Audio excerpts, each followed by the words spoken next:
બનાવટી ભીડના ભરમાર ઊભી કરીને ભારતીય જનતા પાર્ટીએ આપણા સૌના ભવિષ્ય ઉપર ધૂળ ફેંકવાનું કામ કર્યું છે. લગભગ ગુજરાતમાં 501 સીટ જેવી ભાજપ સીધી રીતે બિનહરીફ થયો હોવાનો દાવો આપણે સંભળાય છે.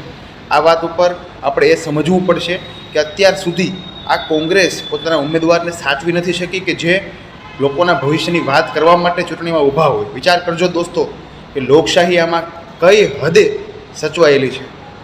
આ બધા ભાજપના માણસો મળીને લોકશાહીને ખતમ કરવા માટે ઊભા થયા છે. ધાક ધમકી ડરનું રાજકારણ, લોભ લાલચ બધું કરશે, પણ જ્યારે વિરોધ પક્ષના માણસો પણ તેની સાથે મળીને ફોર્મ પાછા ખેંચવા લાગે તો ક્યાંક ને ક્યાંક સમજવું કે આ બંનેનું મિલીભગત છે. ભાજપ અને કોંગ્રેસ વર્ષોથી આવું ને આવું ચલાવે છે, પરંતુ આ વર્ષે સ્થાનિક સ્વરાજ્યની ચૂંટણી હોય કે કોઈ પણ ચૂંટણી હોય ત્યાં સીધી રીતે આમ આદમી પાર્ટી પણ ઊભી છે. તમે એ જોજો, આમ આદમી પાર્ટીના ઉમેદવારોએ એક તારલાની જેમ, દીવડાની જેમ ટમટમીને પણ આજે પણ ભાજપની સામે સીધી ફાઇટ આપવા માટે તત્પર છે. દોસ્તો, નક્કી આપણે કરવાનું છે હવે કે ભાજપની બનાવટી ભીડમાં આવીને 100 ગ્રામ ગાંઠિયા, 100 ગ્રામ ભજીયા, 500ના એક નોટ કે પછી તેલ લોટના પેકેટમાં આવીને આપણે આપણા ભવિષ્યને ખતમ કરવું છે કે આમ આદમી પાર્ટીના એ યોદ્ધા કે જે યોદ્ધાને ન લોભથી લોભાયા, ન લાલચથી લોભાયા, ન ડરથી ડર્યા, પણ જનતાની માટે અડીખમ ઊભા છે. આજે પણ અમારા આમ આદમી પાર્ટીના દરેક યોદ્ધાઓ એની સાથે જવું છે.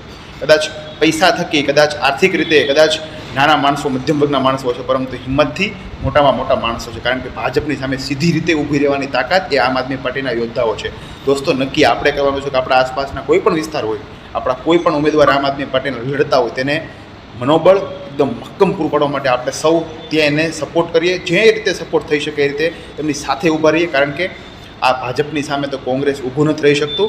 એ સમયમાં આમ આદમી પાર્ટી ઊભી છે અને લોકોના પ્રશ્નો બાબતે હર હંમેશ કટિબદ્ધ છે. દોસ્તો, આ ગુજરાતમાં ભાજપ અને કોંગ્રેસે બંને મળીને એક એવો ભય ઊભો કર્યો હતો ગુજરાતમાં ત્રીજો પક્ષ ન ચાલે. આજે સમય જુઓ, આ સ્થાનિક સ્વરાજ્ય 2026ની ચૂંટણીઓમાં ત્રીજો પક્ષ એ જ મુખ્ય પક્ષ તરીકે બહાર આવ્યો છે અને લોકોની આશા અપેક્ષા બધું જ આમ આદમી પાર્ટી સાથે જોડાયેલું છે.